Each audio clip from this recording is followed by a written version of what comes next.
রোজা অবস্থায় আপনি ভুল করে এক গ্লাস পানি পান করে নিয়েছেন, আচ্ছা বলেন রোজা থাকবে না ভাঙবে? ভাঙবে না, রোজা ভাঙবে না, কারণ ভুল করে পান করেছে। এখন জেনে বুঝে যদি পান করে এক গ্লাস পানি লুকিয়ে লুকিয়ে, ভাঙবে না থাকবে? জেনে বুঝে যদি লুকিয়ে লুকিয়ে পান করে, রোজা ভেঙে যাবে না? রোজা ভেঙে যাবে। যেমন রাসূল সাল্লাল্লাহু আলাইহি ওয়াসাল্লামের হাদিসে আছে, নবীজি সাল্লাল্লাহু আলাইহি ওয়াসাল্লামের কাছে একজন সাহাবা এসেছে, একদম দৌড়ছে দিনের বেলায়, নবীকে এসে সালাম দিল, আসসালামু আলাইকা। নবীজি আমার সালামের জবাব ফিরিয়ে দিলেন। আল্লাহর নবীকে সাহাবী বলছে, ইয়া রাসূলুল্লাহ আমি ধ্বংস হয়ে গিয়েছি, আমাকে দয়া করে আমাকে একটি হতে আমি ধ্বংস হয়ে গিয়েছি। ওগো নবীজি আপনি দয়া করে আমার এই যে মোচনটা গুনাহ মোচন করব কি করে, দয়া করে আপনি বলে দিন। আমার নবী বলল, আমার সাহাবী বলো এমন কি কাজ করে ফেলেছো তুমি? সাহাবী বলছে, ইয়া রাসূলুল্লাহ আমি রমজানের রোজা রেখেছিলাম, আমি রোজাটা ভেঙে ফেলেছি, কারণ সাহাবী আপনার দিনের বেলায় স্ত্রী মিলন করে ফেলেছে, বললেন রোজা অবস্থায়। আর দিনের বেলায় স্ত্রী মিলন রোজা অবস্থায় যদি করে ফেলে রোজা বাদ হয়ে যাবে। সাহাবী এসে বলছেন, ওগো নবীজি দয়া করে আপনি আমাকে বাঁচিয়ে নিন। আমার নবী বলে, সাহাবী যেহেতু তুমি জেনে বুঝে রমজানের সময় একটা রোজাকে নষ্ট করে ফেলেছো, তাহলে একই ভাবে 60টি রোজা রাখবে। তো এই রমাদান মাসে একজন সাহাবী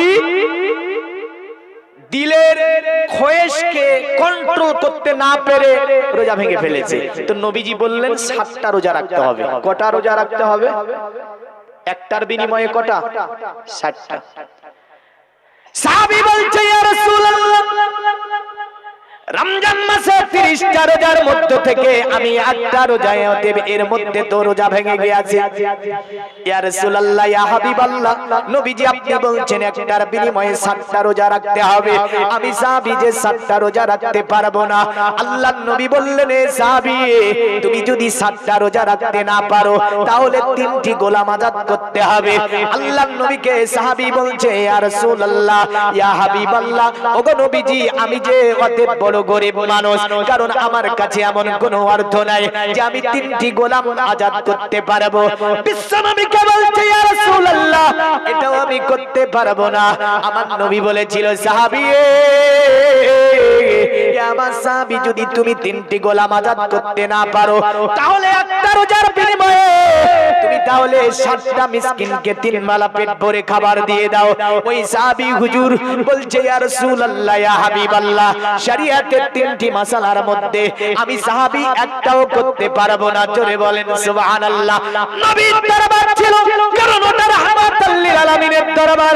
আমার মতো মাওলানার দরবারে আসলে 3টি কেবল মাত্র আপনাকে মাসলা বলে দেব, হয় তোমাকে 60টি রোজা করতে হবে, নতুবা তোমাকে 3টি গোলাম আযাদ করা মতো টাকা তোমাকে দান করতে হবে। যদি না পারো শেষ পর্যন্ত 60টা মিসকিন খাওয়াতে হবে পেট ভরে 3 বেলা। আল্লাহর নবী 3টি ফয়সালা শরীয়তে করে দিলেন। এর বাইরে কোনো ফয়সালা কোনো মুফতি করতে পারবে না, কোনো মুহাদ্দিস করতে পারবে না, কোনো মুহাক্কিক করতে পারবে না, কোনো মুদাক্কিক করতে পারবে না, কোনো জ্ঞানীগুণী বিজ্ঞানী করতে পারবে না, যেটা আল্লাহর নবী এর বাইরে একটা ফয়সালা করেছিল। জোরে বলেন সুবহানাল্লাহ। সাহাবীকে বলছে, সাহাবী তাহলে 3টির মধ্যে একটাও পারবে না? বলে না, আমি 3টির মধ্যে একটাও পারবো না। আমার নবী বলল, সাহাবী এই সাহাবী তাহলে তুমি বসে যাও। সাহাবী আপনার বসে আছে মদিনাতুল মুনাওয়ারার সরজমিনে।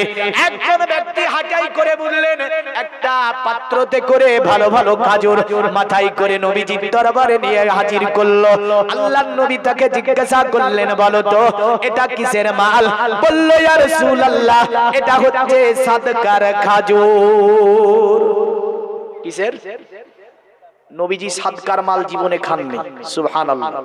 এই এমন একটা পরিবার আহলে বায়াত যাদের উপরে সাদকাকে রাসূলুল্লাহ হারাম করে দিলেন, মালাতকে রাসূলুল্লাহ হারাম করে দিলেন, যাকাতকে রাসূলুল্লাহ হারাম করে দিলেন, ফিতরাকে রাসূলুল্লাহ হারাম করে দিলেন।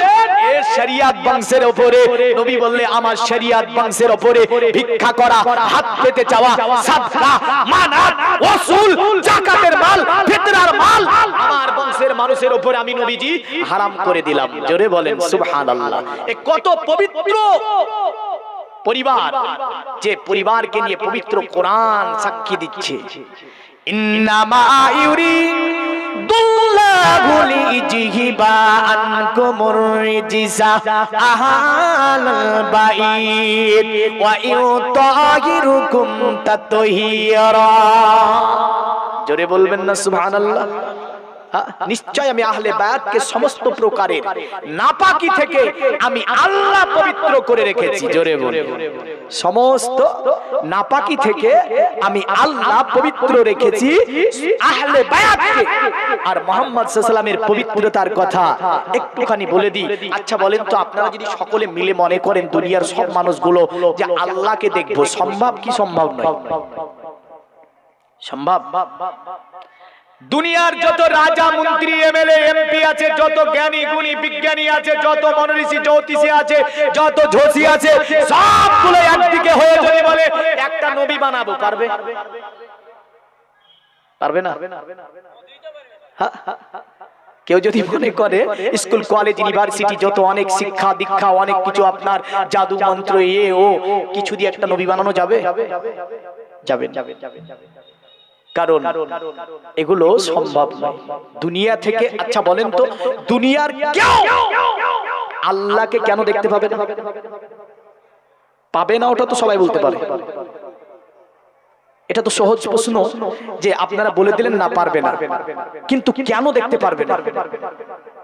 এখন যদি বান্দা বলে আল্লাহ জোহর আসর মাগরিব ঈশা থেকে নিয়ে 5 ওয়াক্ত নামাজ পড়ে আর আল্লাহকে বলে আল্লাহ তুমি আমারে দেখা দাও, এমন করে তাহাজ্জুদ নামাজ পড়ে মসজিদে কেঁদে যদি বলে আল্লাহ তুমি আমার দেখা দাও, আল্লাহ বলে বান্দারে আমি তোর সঙ্গে দেখা করব না। কারণ আল্লাহ তার সঙ্গে দেখা করে না যার মধ্যে নাপাকি থাকে। কি থাকে? যার মধ্যে নাপাকি থাকে। আচ্ছা আমাদের মধ্যে নাপাকি আছে না নাই? এই যে আমাদের মধ্যে যে ব্লাড গুলো চলছে প্রতিটা শিরাতে, এই ব্লাডটা পাক না নাপাক? নাপাক। ব্লাড যদি বেড়ে যায় ওযু করার পরে, ওযু থাকবে না ভাঙবে?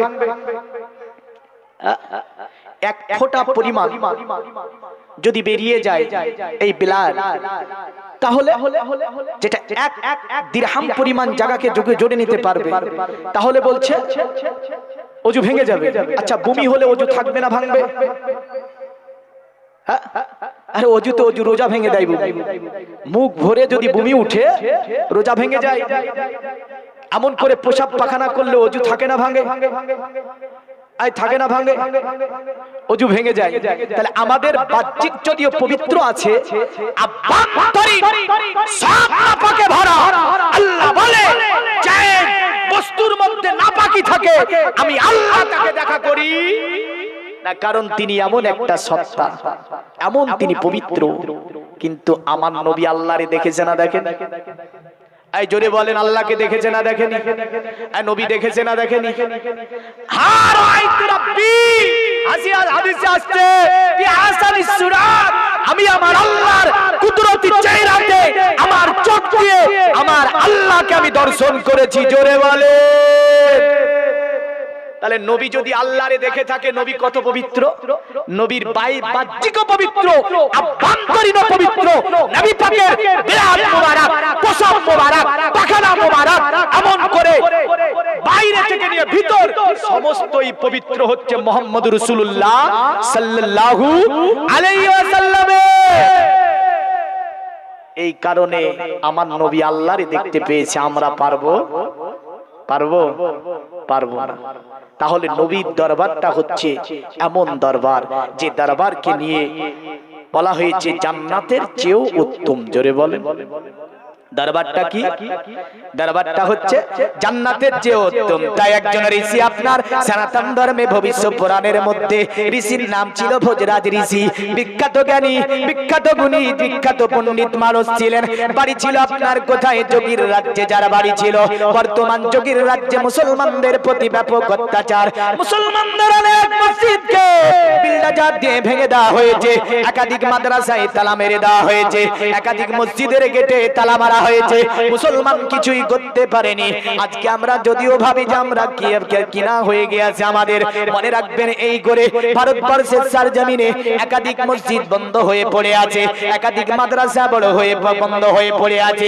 আমি বলতে চাই পৃথিবীর জমিনে এই যে হিন্দুস্তানের সারজমিন, এই যোগীর রাজ্যে একটা জেলার নাম হচ্ছে বালিয়া জেলা।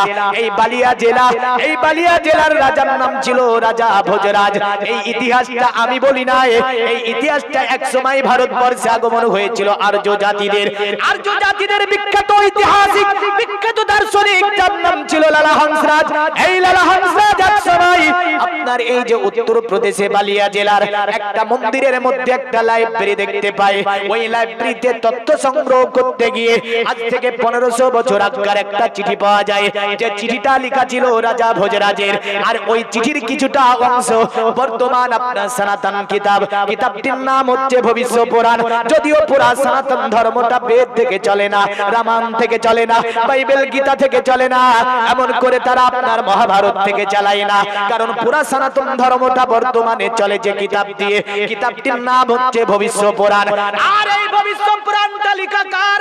যদি আপনি দেখতে যান, ব্রাহ্ম গোষ্ঠী, ব্রাহ্মণেরা আপনার নিজের মতো করে সাজিয়ে গুছিয়ে আপনার লিখেছে, কারণ ব্রাহ্ম গোষ্ঠী নিজের আপনার স্বার্থের জন্য এই আপনার কিতাবটাকে লিখে জাতির কাছে পৌঁছিয়েছে।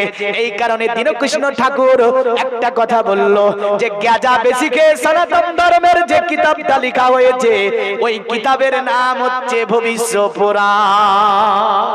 এটা আমি বলিনি, একজন সনাতনী ঋষি দীনকৃষ্ণ ঠাকুরের একটা এতে বলছিল যে হিন্দুদের একটা কিতাব বেশি গাঁজা খেয়ে লেখা হয়েছে, ওই গাঁজা খাওয়া কিতাবটার নাম হচ্ছে ভবিষ্যৎ পুরাণ। মানে গাঁজা খেয়ে চাল লিখেছে বসে বসে। তার মানে এই কিতাবটাতে তথ্য সংগ্রহ করতে গিয়ে দেখা যাচ্ছে যে এই ব্রাহ্মণরা বুঝলেন যা করে মানুষকে শোষণ করতে হয় বিভিন্ন কিছু ওটার মধ্যে লিখে দিয়েছে, আর ওটা দিয়ে জাতিকে পরিচালনা করতে চাই। বেদ দিয়ে নয়, বাইবেল দিয়ে, রামায়ণ দিয়ে নয়, গীতা দিয়ে নয়, কারণ এগুলো পড়েই না তারা, বুঝলেন? তার জন্য বলেছিল যে বেশি গাঁজা খেয়ে চাল লিখেছে কিতাবটা। এই কিতাবের একটা ছন্দে যদি কথাটা উঠে গিয়েছে, কেমন করে?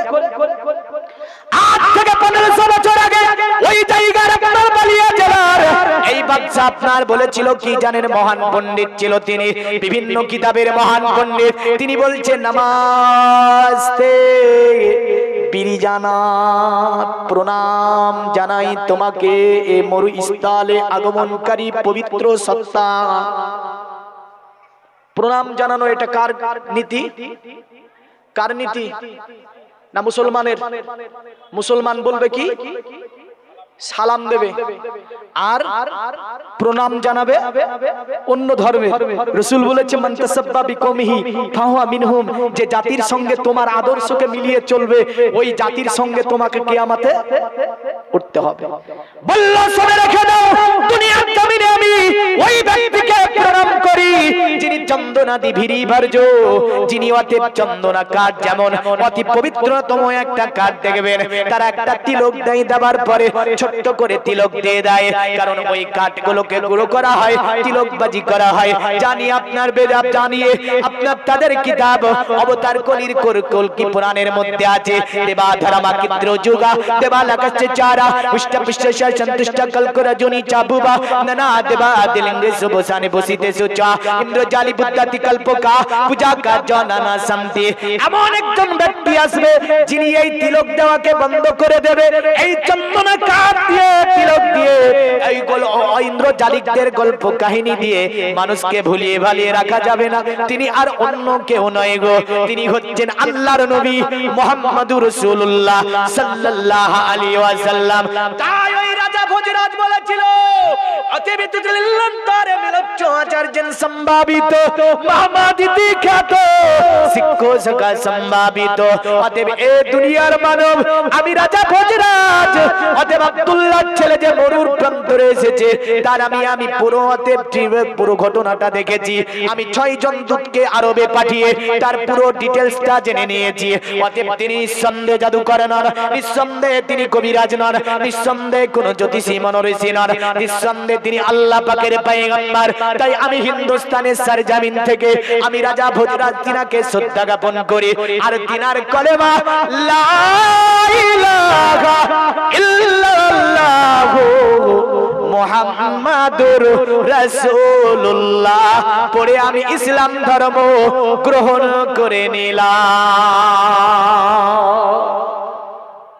নবীজির পুরো ব্যাপারটা তিনি দেখেছিলেন যে তিনি ছিলেন একজন মহান মানব তাই তিনি কলেমা পড়েছিলেন। তো কলেমা পড়লে যে ব্যক্তি কলেমা পড়ে তার কি বলা হয়? তবে কলেমাটা পড়তে হবে ইকরার বিল লিসান তাসদিক বিল কালব জবানে পড়তে হবে অন্তরে গাঢ় বিশ্বাস করতে হবে। জোরে বলেন জবানে পড়তে হবে অন্তরে গাঢ় বিশ্বাস করতে। আমি চলে আসছি একদিন ভোগরাজপুর দিতে এক ঘোষ বলছে লা ইলাহা ইল্লাল্লাহ ভালো করে বলতে পারে না বলে মুহাম্মাদুর রাসূলুল্লাহ আমাকে দিয়ে বলি ঠিক হয়েছে তো তাহলে লা ইলাহা ইল্লাল্লাহ লা ইলাহা হরতি পাপা মিলো ইলাহা পরম পরম জন্ম বৈকুণ্ঠ পার অনিত বিজপি নামে মুহাম্মাদাম ঠিক আছে তাজ্জু বললেন হ্যাঁ কারণ তার ধর্মে তো আছে মনোমন্ত্র। হ্যাঁ শুধু ইসলামকে অপবাদ ও ইসলামকে নিয়ে আজ যে ব্যঙ্গমূলক আচরণ তারা করে থাকে কিন্তু তাদের কিতাবগুলো খুলে দেখে না। আসি তো মুহাম্মদ সাল্লাল্লাহু আলাইহি ওয়াসাল্লাম ছিলেন উত্তম চরিত্রের মানব। আল্লাহর নবী সাহাবাকে বললেন বসো সাহাবা বসে আছে ইতিমধ্যে ওই পত্রের খাজুর রাসূল জিজ্ঞাসা করলেন বলে এটা কিসের খাজুর? উনি বলল ইয়া রাসূলুল্লাহ এটা হচ্ছে সাদকার মাল। আমার নবী বলছে ওই সাহাবী কই যে রোজা ভেঙেছিল ওই ব্যক্তি চট করে দাঁড়িয়ে বলছে ইয়া রাসূলুল্লাহ ইয়া হাবিবাল্লাহ ওগো নবীজি আমার এখানে উপস্থিত আছে। আমার নবী বলে সাহাবী তুমি যে রোজা ভেঙেছো এই খাজুরগুলো মানুষের মধ্যে বন্টন করে দাও তোমার রোজার কাফারা আদা হয়ে যাবে। আল্লাহুম্মা সাল্লাল্লাহু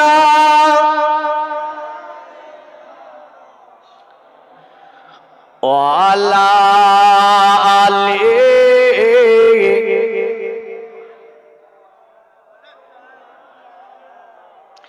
আরে আকাশে তারা জ্বলছে সারা তোমারি সারা চাঁদে পারা পারা জোরে বলুন সুবহানাল্লাহ। আরে আকাশে তারা জ্বলছে সারা তোমারি সারা চাঁদে পারা পারা গারে হীরা কোরআনে পারা প্রতিটি সূরা তোমারি তরে জমি আসমান তোমারি তরে হলো দো জাহান তোমারি তরে জোরে বলি চাইছি দোয়া বইছে হাওয়া সাফা মারো আসা যাওয়া জোরে বলি সাফা মারোয়া গিয়েছেন আপনারা ইনশাআল্লাহ যাব বলেন তো এই জোরে বলেন সকলে ইনশাআল্লাহ যাব। এ তো চালাকি বলেন সবাই বলবে না বলে এক তো যেতে পারবো না আবার ইনশাআল্লাহ বলে গুনাহ করব না। মৌলভী সাহেব শিখিয়ে দিয়েছে ভালো কাজ যত করবেন ভবিষ্যতের জন্য নিয়াত করবেন তাতে ইনশাআল্লাহ বলবেন সুবহানাল্লাহ। দেখেন 100 টাকা একজন পাঠিয়েছে। তো এখন শুক্রবার আপনারই করে দিয়েছে মৌলভী সাহেব ওয়াজ করে দিয়েছে শনিবারের দিন এক মুসল্লি বললেন গরু কিনতে যাচ্ছে। বলে চাচা কোথায় যাবেন? বলে গরু কিনতে যাব। তো মৌলভী সাহেব বলছে কি শিখালাম রে গত কালকে বললাম ইনশাআল্লাহ বলে বলবেন ইনশাআল্লাহ বলে না আমরা বলি ইনশাআল্লাহ হ্যাঁ বলি না ইনশাআল্লাহ না বলার কারণে আল্লাহ পাক হাবিবের উপরে 40 দিন পর্যন্ত ওহীকে যখন রুকে দিলেন নবী জিজ্ঞাসা করলেন আল্লাহ তো আল্লাহ বলছে হাবিব আপনি যে ইনশাআল্লাহ বললেন না, এখানে নবীজি ভুলেননি, নবীজিকে আল্লাহ ভুলিয়েছেন। আর এটাই শিক্ষা দিচ্ছেন, এটা যে প্র্যাকটিক্যাল করে উম্মতকে নবীজি দিল, আমার উম্মত যাতে করে ইনশাআল্লাহ শব্দটা না ছেড়ে দেয়। সুবহানাল্লাহ বলবেন না? হ্যাঁ, তাহলে এগুলো নিজের জীবনে কালচার করে নেন। তো গিয়েছে গরু কিনতে গিয়েছিল, পকেট মেরে নিয়েছে, টাকা পকেট মেরে নিয়েছে, গরু ভিড়ে ভিড়াগুলোর মধ্যে, বুঝলেন? হ্যাঁ, মনটা বড় খারাপ চলে আসছে। আস্তে আস্তে মনে পড়ছে মৌলভী সাহেব তো কালকে বললো যে কাজ করবি ইনশাল্লাহ বলবি, কিন্তু আমি তো বলি না। তো আজ থেকে যা করবো সব ইনশাল্লাহ বলবো। তো আসতে মৌলভী সাহেব দাঁড়িয়ে আছে, তো বলছে কি ব্যাপার মন খারাপ কেন চাচা, কি হয়েছে? বলে ইনশাল্লাহ পকেট মেরে নিয়েছি। বুঝলেন, যেখানে বলার দরকার ছিল সেখানে আর বলেনি, তখন বলছে যে ইনশাআল্লাহ পকেট মেরে নিয়েছি। তাহলে চাচা এই জায়গায় বলতে বলিনি, আপনি যখন যাচ্ছিলেন তখন বলার দরকার ছিল যে ইনশাআল্লাহ আমি গরু কিনতে যাচ্ছি, কিন্তু এখন পকেট মেরে নিয়েছে, তার জন্য ইনশাআল্লাহ বলে টাকা ঘুরে পাওয়া যাবে না। তো ইনশাআল্লাহ শব্দের অর্থ কি? আল্লাহ যদি চান, আল্লাহ যদি চান আমরা সকলে মদিনায় যাব। জোরে বলেন, জোরে বলেন ইনশাআল্লাহ যাব। আরে চাইছি দোয়া বইছে হাওয়া, সাপা মারো আসা যাওয়া, জান্নাত পাওয়া আরো মেওয়া, এসব হাওয়া তোমারি তরে, জমি আসমান তোমারি তরে, হলো দো জাহান তোমারি তরে, দেখে মধ্যে জান তোমারি তরে, ও নবী মহান তোমারি তরে, মোহাম্মদ আল্লাহ হুম্মা সাল্লাল্লাহু ওয়ালা আলি।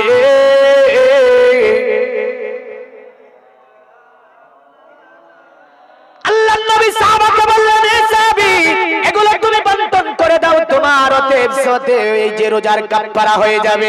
সাহাবী আপনার খাজুরগুলো দেখেছে, আরবের খুব উন্নত খাজুর। সাহাবী বলছে ইয়া রাসূলুল্লাহ ইয়া হাবিবাল্লাহ, ওগো নবীজি এই খাজুরগুলো দেখতে বড় ভালো লাগে, ইয়া রাসূলুল্লাহ খাজুরগুলো বন্টন না করে দিয়ে যদি আমি নিয়ে নিই, ইয়া রাসূলুল্লাহ হবে না। আমার নবী বলে এ সাহাবী, কারণ তোমাকে বন্টন করতে বলেছি, দিয়ে দাও। সাহাবী বলছে নবীজি আমার বাড়িতে বিবি বাচ্চা ক্ষুধার্ত আছে, ইয়া রাসূলুল্লাহ যদি এই খাজুরগুলো আপনি আমাকে দিয়ে দেন, আমি আমার বাড়িতে বিবি বাচ্চাকে নিয়ে গিয়ে ভক্ষণ করাবো।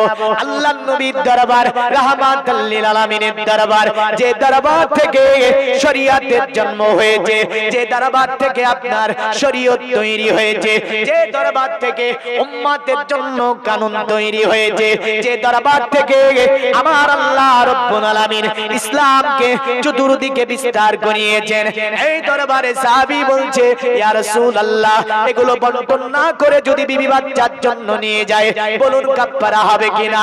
আমার নবী মুখ দিয়েছে, বলছে সাহাবী যাও তুমি খাজুর নিয়ে বাড়ি চলে যাও, নিজের বিবি বাচ্চাকে ভক্ষণ করিয়ে দাও, তোমার রোজার কাফারা আদা হয়ে যাবে। জোরে বলেন সুবহানাল্লাহ। বোঝা গেল ওটা নবীর দরবারে হয়েছে। এই বলে আপনি আমি যদি রোজাগুলোকে ছেড়ে দিয়ে ইমাম সাহেবের কাছে গিয়ে মাসলা চান, তিনটি মাসলা ইমাম দিতে পারবে। এক, তিনটি গোলাম আজাদ করতে হবে, নতুবা আপনাকে আপনার কি করতে হবে, একটা রোজা বিনা কারণে ছাড়ার জন্য ধারাবাহিকভাবে 60টা রোজা আপনাকে পালন করতে হবে। আর যদি আপনি 60টা রোজা পালন করতে না পারেন, বিনা কারণে একটা রোজা ছাড়ার কারণে, আমার নবী বলেন তাকে ওতে 60টা মিসকিনকে পেট ভরে 3 বেলা খাবার দিতে হবে। হে মুসলমান, যদি দিতে না পারি এর শাস্তি আপনাকে আমাকে নিশ্চয়ই কবরে নিতে হবে। হবে। আল্লাহর নবী বললেন, শোনো আমার উম্মত, আমি রাসূলুল্লাহ তোমাদের জন্য আল্লাহর কাছ থেকে এমন কিছু বড় নিয়ে এসেছি যা অন্য উম্মতেরা পায়নি, অন্য উম্মতকে আমার আল্লাহ পাক দেয়নি। কারণ দুনিয়ার জমিনে মানুষের প্রকাশ্য দুশমন যারা, ওরা হচ্ছে আপনার ইবলিস শয়তান। পবিত্র কোরআন আমার আল্লাহ পাক বলে দিল যে ক্বালা ইয়া বুনাইয়া লা তাকসুস রুয়াকা আলা ইখওয়াতিকা ফায়াকিদু লাকা কায়দা ইন্নাশ শাইতানা লিল ইনসানি আদুব্বুম মুবিন। আল্লাহ বললেন তোমাদের প্রকাশ্য দুশমন যারা, তারা হচ্ছে ইবলিস শয়তান। এই প্রকাশ্য দুশমন হচ্ছে আমাদের শয়তান। শয়তান বলেন তো বান্দাকে নামাজ পড়তে মানা করে, এই করে? আপনারা বললেন করে না, আমি বলবো করে না। বলেন তো শয়তান কি মানুষকে রোজা রাখতে বাধা দেয়? বলে না, শয়তান মানুষকে রোজা রাখতে বাধা দেয় না। শয়তান কি কোরআন পড়তে বাধা দেয়? বলে না, শয়তান কোরআন পড়তে বাধা দেয় না। শয়তান কি যাকাত ফিতরা দিতে বাধা দেয়? বলে না, শয়তান যাকাত ফিতরা দিতে বাধা দেয় না। এ মুসলমান, এই ইবলিস ছিল একটা সময় মুআল্লিমুল মালায়েকা, ফেরেশতা শিক্ষকতা করেছে। যে ইবলিস শয়তান, ও তো পাগলা নয় যে আপনাকে আপনার শুধু নামাজ ভোলাবে। ইবলিস বলে শোনো, দুনিয়ার জমিনে ইবলিস মানুষকে একটা কাজ ভুলিয়ে দেবে, আর একটা কাজের জন্য নামাজ ভুলে থাকবে। ওই কাজ ভুলার জন্য রোজা ভুলে যাবে, ওই কাজ ভুলিয়ে থাকার জন্য যাকাত ভুলে যাবে। ওই কাজ ভুলিয়ে দিলে ওই বান্দা গুনাহ করবে, ওই কাজ ভুলিয়ে দিলে বান্দা তিনি ইসলাম কি জিনিস জানতে চাইবে না। এ মুসলমান, ওটা অন্য কোনো জিনিস নয়। ইবলিস যেটাকে আমাদেরকে ভুলিয়ে রাখে, ওটার নাম হচ্ছে মৃত্যু। ওটার নাম কি? মরণ। কারণ যার মরণকে স্মরণ থাকবে না, গুনাহ করবে না। মরণ স্মরণ যদি না থাকে, ও নামাজে যাবে? যাবে না। মরণের স্মরণ যদি না থাকে, ওই ব্যক্তি মদ পান বলেন করবে না? করবে। যদি মরণের স্মরণ থাকে, মদ পান করবে? করবে না। যে না করবে না, মদ পান করবে না, চুরিদারি করবে না, অন্যায় অবিচার অত্যাচার জুলুম করবে না বান্দা। কারণ একটা জিনিস যদি তার অন্তরে জেগে থাকে যে আমাকে মরতে হবে। তো ইবলিস বলে মানুষকে আমি যেটা ভুলিয়ে রাখি, ওটার নাম কি? মরণ। মরণের কথা স্মরণ থাকে আমাদের? আরে বাবা রে, মানে এই বিরাট ব্যাপার আমাদের। হ্যাঁ, বাহাদুর এসেছে আরে বলে চালওয়ালা বাদাম জিলাপি থেকে নিয়ে একদম বস্তা লোড করে নিয়ে বাড়ি। জালসাতে বস্তা লোড করে ঝালওয়ালা জিলাপি বাদাম নিয়ে বাড়ি। জালসা গুলো আসতে যাই না। মন মানসিকতা কোন জায়গায়? আরে বাহাদুরি থাকে না দেখে যাইব, ফুরিয়ে বসন্ত আসিবে শ্রাবণ। আসবে না? আসবে না। বসন্ত ফুরিয়ে গেলে শ্রাবণের দেখা মিলে। ফুরিয়ে বসন্ত আসিবে শ্রাবণ। তৈরি থেকো, তৈরি রেখো, কোরআনি আমাল ঈমান, একই দিন তোমারি নাম মসজিদে হবে এলান। একই দিন তোমারি নাম মসজিদে হবে এলান। আরে তৈরি থেকো, তৈরি রেখো, কবরে মান সামান, একই দিন তোমারি নাম মসজিদে হবে এলান।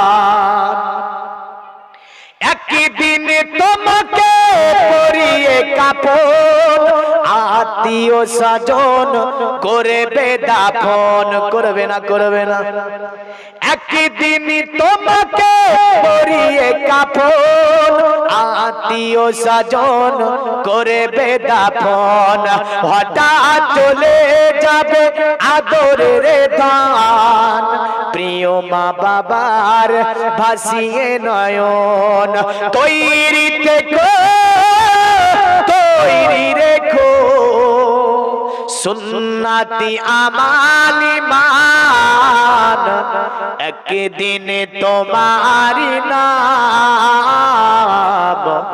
মসজিদে হবে এলান মোহব্বতে পড়েন আল্লাহুম্মা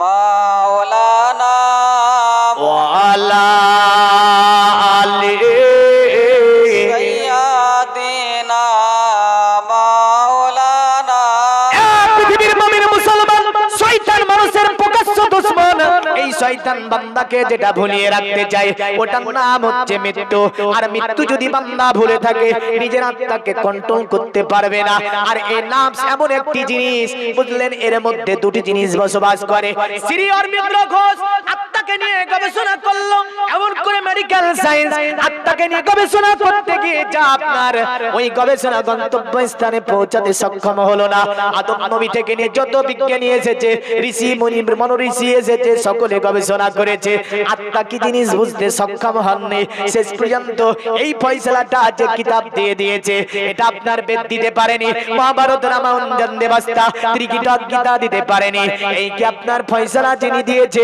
ওটা মুসলমানদের কোরআন মুসলমানদের কিতাব কিতাবের নাম হচ্ছে আল কোরআন জোরে বলেন সুবহানাল্লাহ এমন করে পৃথিবীর জমিনে বিজ্ঞানী কয়েকটা তথ্য আপনাকে বলে যাব যেমন করে আমার আল্লাহ রাব্বুল আলামিন পবিত্র কোরআনে তিনটি সূরার মধ্যে মাজমাউল বাহরাইনকে নিয়ে বলেছেন যে মাজমাউল বাহরাইনকে নিয়ে আমেরিকার বিজ্ঞানীরা 10 বছর ধরে গবেষণা করেছিল শেষের দিকে তারা আটলান্টিক মহাসাগর প্রশান্ত মহাসাগরের সঙ্গম স্থলে গিয়েছিল কিন্তু তারা এই দুটি সঙ্গম স্থলে একে অপরের পানির সঙ্গে মিল খায় না কেন এই তথ্য দিতে আপনার তারা সক্ষম হলো না তারা বলল ঋষি বড় ঋষির কিতাব দেখ বিজ্ঞানীদের কিতাবগুলো একটু খুঁজে খুঁজে দেখা হোক কিন্তু দেখা হলো যার বর্ণনা দিতে সক্ষম হয়েছিল না শেষ পর্যন্ত তারা বলল মুসলমানদের কিতাব যে কিতাবের নাম হচ্ছে আল কোরআন পৃথিবীর সব ফয়সালা করে দিতে পারে শেষ পর্যন্ত মুসলমানদের কিতাব আল কোরআন ফয়সালা দিল জোরে বলেন সুবহানাল্লাহ এমন করে বিশ্বের জমিনে 800 কোটি প্লাস মানুষ বলেন তো আমার যে আপনার এই যে ফিঙ্গারপ্রিন্টটা দেওয়া আছে ওই ফিঙ্গারপ্রিন্টে আপনার এই যে 800 কোটি প্লাস মানুষের কারো ফিঙ্গারপ্রিন্ট মিলবে বলেন তো এই যে তথ্যটা পৃথিবীতে বেদের মধ্যে নাই বাইবেলে নাই রামায়ণে নাই দেবাস্তায় নাই ত্রিপিটকে নাই এমন করে গীতার মধ্যে নাই এমন করে আপনার সাহেব গ্রন্থ আপনার নাই এই কিতাবটা এই যে পরিচয় পত্র এমন করে বিশ্বের মানুষের সঙ্গে মানুষের যে একটা নিজে আপনার সেফটি নিজের আইডি গুলোকে ঠিক করে রাখবে একে অপরের সঙ্গে মিলবে না এই তথ্যটা আপনার যে কিতাব দিল ওটা মুসলমানদের কিতাব কিতাবটির নাম হচ্ছে আল কোরআন জোরে বলেন সুবহানাল্লাহ এমন করে আপনার ওই যে চাঁদে মানুষ ভ্রমণ করবে এই চাঁদে ভ্রমণ করার যাত্রা বেদ থেকে প্রথম বিজ্ঞানীরা পায়নি বাইবেল থেকে পায়নি মহাভারত থেকে পায়নি দেবাস্তা থেকে পায়নি কিন্তু মুসলমানদের কিতাব কিতাবের নাম আল কোরআন এই আল কোরআনে একটা সূরার নামই আল্লাহ করে দিচ্ছে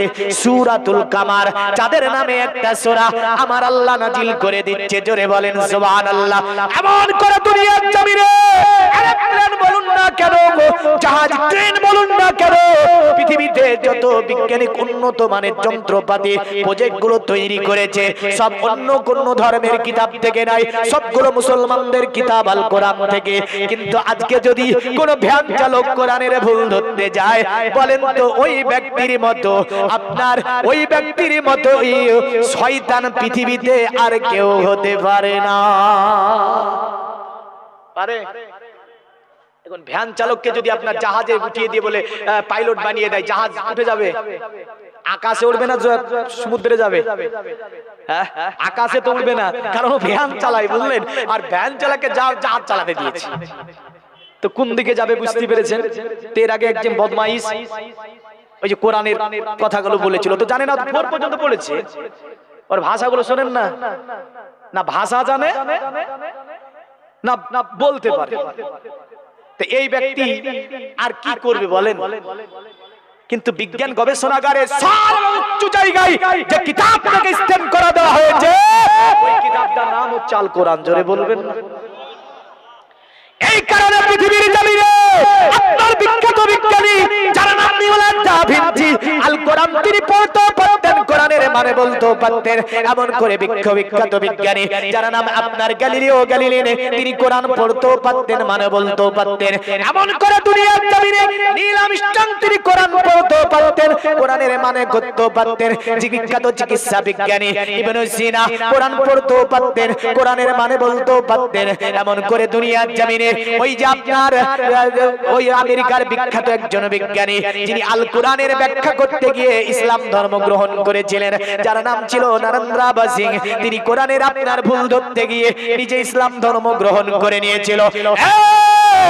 বিশ্বের মুসলমান জাতি, মুসলমান যুবক, তোমাকে আমি বলবো দুনিয়াতে আজকে যদি তুমি ইতিহাস দেখো দেখতে পাবে এই জাতি ছিল অতি উন্নত, এই জাতি ছিল অতি আপনার উন্নত জাতি। সমগ্র বিশ্বকে যারা চালিয়েছে একটা সময় তারাই হচ্ছে মুসলমান জাতি। কোন কিতাব দিয়ে চালিয়েছে? তো বলবে আল কোরআন দিয়ে মুসলমানরা চালিয়েছে। আজ কোরআন আমাদের ঘরে, আমাদের মাদ্রাসার চতুর্দিকে কোরআন দেখা যায়, কিন্তু আজ কোরআন থেকেও আমরা শোষিত হয়েছি, অত্যাচারিত হয়েছি, লাঞ্ছিত হয়েছি, বঞ্চিত হয়েছি, পদদলিত হয়েছি। আজ মুসলমানদেরকে কয় ভাগে ভাগ করে দেয় দেখেন। কখনো এই রাজনীতি প্লটে মুসলমানদেরকে ফেলার পরে মুসলিম দিয়ে মুসলিমকে মারিয়ে দেয়। এই মাথা মোটার জাত বুঝতে পারেনি। এমন করে বিভিন্ন জায়গায় কে মরলো মুসলমান, মারলো কে মুসলমান, আর মারালো কে অন্য ব্যক্তি। হ্যাঁ, মারছে মুসলমান, মরছে মুসলমান, আর মারাচ্ছে মুদ খাওয়া ব্যক্তি। ছি ছি ছি ছি, এর মাথাতে কি ঢুকবে মুসলমানের মাথায়? আজ গোবর খেয়ে তোমাকে চালাই, কিন্তু তুমি উন্নত জাতি, আর ও গোবর খেয়ে তোমাকে চালিয়ে দিল, তাহলে তোমার মাথাতে কোন গোবর আছে তুমি নিজে ভাবো। তুমি উন্নত জাতি হয়ে আজ তোমাকে পরিচালিত করছো অন্য জাতি, আর সেখানে গিয়ে তুমি মারামারি করে আরেক ভাইকে মেরে দিলে। ছি ছি ছি ছি, এর চেয়ে নোংরামি, এই অসভ্য আর কি হতে পারে? এই জাতিকে এটাই বলবো একটু পরিবর্তন আসতে হবে। তবে আগামী দিনগুলো মুসলমানদের জন্য খুবই কঠিন, খুব কঠিন দিন যা চলছে। এই মুসলমান মাথায় টুপি, মুখে দাড়ি, মুখে মাথায় টুপি, মুখে দাড়ি নিয়ে মুসলমানের দল পাকিয়ে যুদ্ধ আপনার লাগাচ্ছে, সিংহাসনে বসে বসে মুসলমানকে দিয়ে মুসলমানকে মারাবে। এই সিচুয়েশন মুর্শিদাবাদে মোটামুটি ভাবে তৈরি হতে চলেছে, একটু সাবধান থাকবে।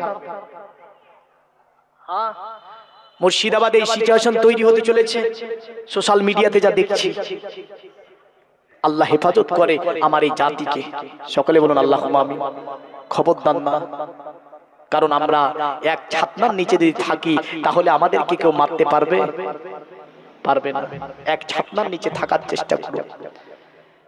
তাহলে কোরআন সকলে মেনেছে, পড়েছে, আর কোরআন দিয়ে সমগ্র পৃথিবী চলছে। জোরে বলেন। প্রশাসনিক লেভেল থেকে নিয়ে স্কুল, কলেজ, ইউনিভার্সিটি থেকে নিয়ে দপ্তরে যে পরবর্তী স্টেপ বাই স্টেপ ভাগগুলো আছে আমরা দেখতে পাই। পঞ্চায়েত থেকে বিডিও অফিস, এসডিও অফিস, পরস্পর যে ভাগ করে দিয়েছে, এই তথ্যগুলো দিয়েছে অন্য ধর্মের নয়, ওটি হযরত উমর ফারুক আজমের পিরিয়ড থেকে এই তথ্যগুলো পেয়েছে। বলেন তো জমি বন্টন প্রক্রিয়া কে দিয়েছে? জানেন না মুসলমান? জমি বন্টন প্রক্রিয়া যিনি চালু করে দিয়েছিলেন মুসলিম জাহানের দ্বিতীয় খলিফা, খলিফাতুল মুমিনিন হযরত উমর ফারুক আজম। জোরে বলেন সুবহানাল্লাহ। হ্যাঁ, আর আজকে বলছে কি কানা খোলা ঘোড়া কোথা থেকে এসে বলছে আমরা চাই হিন্দুত্ববাদ। हिंदुस्तान, अरे हिंदुस्तानी है, इसका नाम हिंदुस्तानी है। এসে বলে দিল। আর যত কিছু তৈরি হলো সাবে মুসলমানদের কিতাব থেকে পুরা ভারতবর্ষে অর্থনৈতিক পরিকাঠামোর দুটি কায়দা, দুটি দিক। এক হচ্ছে ট্রেন, দ্বিতীয় হচ্ছে কি জানেন? মুসলমানদের সংস্থা যেটার নাম হচ্ছে তাজমহল, জোরে বলে, পুরা ভারতের অর্থনীতিকে ঠেকিয়ে রেখেছে। পুরা ভারতবর্ষের অর্থনীতিকে দাঁড় করে রেখেছে দুটি জিনিস, এক রেলওয়ে আর একটা হচ্ছে কি তাজমহল। কার? মুসলমানের নয়। হ্যাঁ, এমন করে মুসলমানের অনেক সংস্থা আছে যা থেকে মোটা টাকা আয় হয়। তো কি ও বলছে এই বানাবো বানাবো, কানা খোড়া আদাড়া কুটে থেকে এসেছে, গোবর টোবর মাথায় ভরে একটু দ্বন্দ্ব পাকানোর চেষ্টা চলছে। আল্লাহ হেফাজত করে আমার দেশকে, সকলে বলুন আল্লাহুম্মা আমিন। এ দেশে আমি জন্ম নিয়েছি, দেশের প্রতি আমার প্রেম আছে, এ দেশের প্রতি আমার ভালোবাসা আছে। এই দেশের সম্প্রীতি বজায় তখনও ছিল, এখনো থাকবে। এই তৌফিক আমার আল্লাহ দান করে, সকলে বলেন আসি। আমাদের প্রকাশ্য দুশমনের নাম কি বলেছি? ইবলিস। এই যে আপনাকে কন্ট্রোল করতে হবে। ওই যে আপনার শ্রী অরবিন্দ ঘোষ, তিনি বলতে গিয়ে বলল, মানুষের আমি দুটি হালকুমের নিচে বসবাস করে। এই প্রশ্নটা আজ থেকে 1400 বছর আগে মুহাম্মদ রাসূলুল্লাহকে করলো আরবের বিশিষ্ট কাফেররা। তাফসিরে সাবি, তাফসিরে জালালাইন, বিভিন্ন কিতাবের মধ্যে রয়েছে। মুহাম্মদকে যখন করলো, বলুন আমিটা কি, রূহটা কি? আল্লাহ রাব্বুল আলামিন তারপরে আয়াত নাজিল করে বললেন যে রূহ হচ্ছে আল্লাহর হুকুম। জোরে বলেন সুবহানাল্লাহ। রূহ হচ্ছে আল্লাহর হুকুম, এই রূহটা হচ্ছে আল্লাহর হুকুম। তো এই যে নফস, একে কন্ট্রোল করা খুবই কঠিন, কঠিন না? এই কারণে আমার নবীর হাদিস দেখুন, বিশ্ব নবীর দরবারে মদিনার একজন যুবক এসে নবীজিকে বলছে, ইয়া রাসূলুল্লাহ, ইয়া হাবিবাল্লাহ, নবীজি আমার বয়স হয়েছে, কিন্তু আমি বিবাহ করতে চাই, কিন্তু আমার স্ত্রীকে আমি খাবার দিতে পারবো না। আমাদের মধ্যে এমন কোন বাবা মা আছে এরকম বলে, ছেলে যখন বলো বিয়ে করব, তখন বাপ মা বলে নিজের পায়ে দাঁড়া। কি বলে? নিজের পায়ে দাঁড়া। এই ও ওর পায়ে দাঁড়ায়নি তো আপনার পায়ে দাঁড়িয়ে আছে নাকি? হ্যাঁ, যে নিজের পায়ে দাঁড়া। রুজির মালিক কে? কে রুজির মালিক? আল্লাহ। হাদিসগুলো শুনে রেখে দেন, তবে ভালো হবে। ওই যুবকটা বলছে আমি স্ত্রীকে খাবার দিতে পারবো না, তার ভরণ পোষণ করতে পারবো না। আল্লাহর নবী বললেন, যদি তুমি স্ত্রীকে খাবার দিতে না পারো, ভরণ পোষণ করতে না পারো, দুনিয়ার জমিনে আমি রাসূলুল্লাহ তোমাকে একটা ইবাদত শিখিয়ে দিচ্ছি। আল্লাহর নবী বললেন, তাহলে দুনিয়াতে তুমি রোজা রাখো। জোরে বলেন সুবহানাল্লাহ। বিশ্বনবী বললেন, রোজা রাখলে একটা কন্ট্রোল থাকে। দুনিয়ার জমিনে বিজ্ঞানীরা গবেষণা করে বলল, আব্দুল্লাহর ছেলে মুহাম্মদ রাসূলুল্লাহ সাল্লাল্লাহু আলাইহি সাল্লাম আজ থেকে 1500 বছর আগে মুসলিম ধর্মে এমন একটা কানুন চালু করে দিল, একটা নাম হচ্ছে নামাজ। মানে কাঁধে কাঁধ মিলিয়ে পড়বে, ফকির পাশে একজন মন্ত্রী দাঁড়াবে, মন্ত্রীর পাশে ফকির দাঁড়াবে, এমন করে আপনার কেমন করে একজন রাজার পাশে বা প্রজা দাঁড়াবে, প্রজার পাশে রাজা দাঁড়াবে। যদি কেউ বলে না আমি মালদার ফকিরের পাশে দাঁড়াবো না, আল্লাহ বলছে তোর নামাজ হবে না, তোর নামাজ আমি নেব না। এমন করে আল্লাহর নবী সাল্লাল্লাহু আলাইহি ওয়াসাল্লাম সুন্দরতম একটা আখলাক নীতি শিখিয়ে দিল মুসলমানদেরকে। অতঃপর তারা বলল, মুসলমানদের মধ্যে আব্দুল্লাহর ছেলে মুহাম্মদ ছিল বড় একজন বিজ্ঞানী, কারণ তাদের বাৎসরিক একটা করে মাস তাদেরকে উপবাসের অনুমতি দিলেন মুহাম্মদ। বাহ্যিক আভ্যন্তরীণ দুটি দিককে ভেবে অনুমতি দিলেন, যেটা তার স্রষ্টার কাছ থেকে তিনি পেয়েছিলেন। কারণ একজন বান্দা যদি বাৎসরিক একটা মাস রোজা রাখে, আমার আল্লাহ বলে তার জীবনের অর্ধেক মাংস পেশিগুলোকে নতুন করে জন্ম দিই আমি আল্লাহ, রক্তে আমি আল্লাহ পাক বুদ্ধিগুলোকে নতুন করে জন্ম দিই, ব্রেনকে আমি আল্লাহ ধুলাই করে দিই, এমন করে পচন শক্তিকে আমার আল্লাহ পাক বাড়িয়ে দেয়। শুধু তাই নয়, কিডনি থেকে নিয়ে, হাড় থেকে নিয়ে, সেরা উপসেরা থেকে নিয়ে, মাংস পেশি থেকে নিয়ে আমার আল্লাহ বলে সেগুলোকে আমি আল্লাহ একটা নতুন জীবন দান করি। আরো জোরে বলবেন না? তাহলে রোজা রাখাতে উপকার আছে না অপকার আছে? রোজা রাখাতে উপকার আছে।